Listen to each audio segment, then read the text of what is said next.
This is Abe Friedtanzer from Awards Buzz. Very excited to speak with Kristin Scott Thomas about my mother's wedding. How are you? I'm very well, slightly jet lagged, but very well otherwise. Well, thank you for taking some time to speak with me today. Can you tell me where this project started for you? I know that there's some personal inspiration for it. Well, it started from reading, and every single profile that's ever written about me has a little paragraph or two about my tragic childhood and the events that happened to me and my family. When I was a little girl, I lost my father when I was almost 6, and then my stepfather was killed in exactly the same way. They were both pilots in the Royal Navy. They both had the same Christian name. And so people found this unbelievable and used it as a sort of, you know, thing to put in a profile on me, a little interesting factoid. And I decided to take it on as my own story and to claim it as mine and to develop a fiction around these events, because I think that they're not as rare as it would seem. I mean, the coincidence of two fathers being killed in the same way and the same name, that is pretty rare. But so many people I have discovered since then. As a child, I thought I was the only one who'd lost their parent. But now I discover all around me people who've lost parents, people who've lost siblings.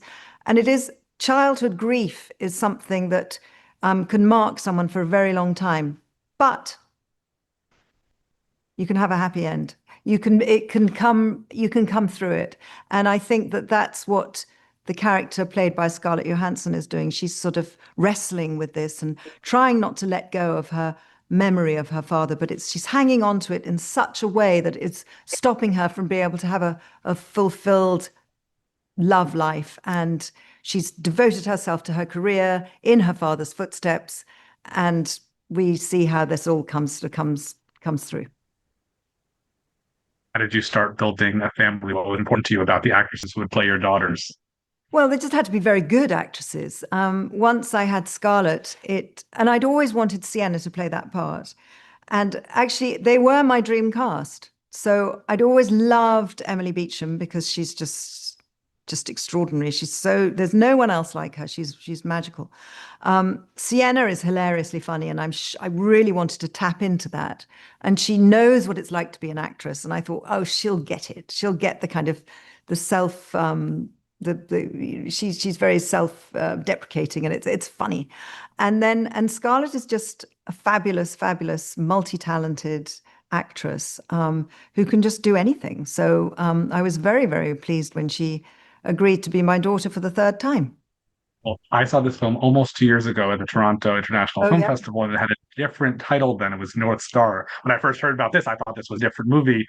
What was the reason for the title change, and how do you think both Well, it had separately always describe the story? it's had quite a few titles actually, and my mother's wedding was it just seemed like a natural title to it.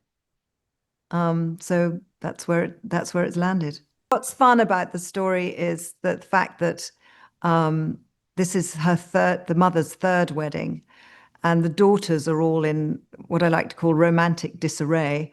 Their love lives are just a disaster, each one, and they have their noses are slightly out of joint at seeing their mother so deliriously happy at that ripe old age when it should be them.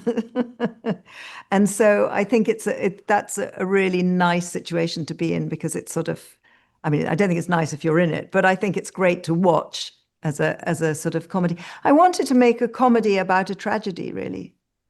To bring some life into something so that it isn't desperate and dark and gloomy, but there is something that keeps life alive. Absolutely. Well, that's all the time we have. Thank you so much. It's such a pleasure to speak with you.